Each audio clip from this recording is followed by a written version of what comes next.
Magandang araw mga ka-Frankie. Ito nga po pala ang imahe ng isang shipbuilding dito sa South Korea, partikular na sa Guji. Dito po ako nagtatrabaho as a welder.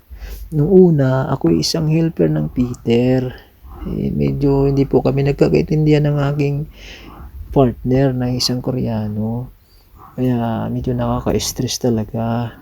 Kaya ako'y palihim na nag-aaral ng welding at sa tulong ng mga kasama kong Pinoy, ako'y ganap ng isang welder ngayon. Pinag-trade test nila ako at naipasa ko naman ang aking trade test.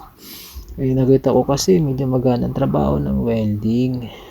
Kaya sa mga nangangarap mga makarating dito sa South Korea, nag-aral na po kayo ng Korean language at nang kayo makarating din dito sa South Korea at sumahod ng maganda. Sasahod kayo sa isang buwan, sasahod kayo ng 3 million o 3.5 o hanggang 4 million sa loob lang ng isang buwan. O diba, mas malaki talaga ang bintahe pag narating mo ang South Korea. Kaya ano pa po ang hinahantay nyo?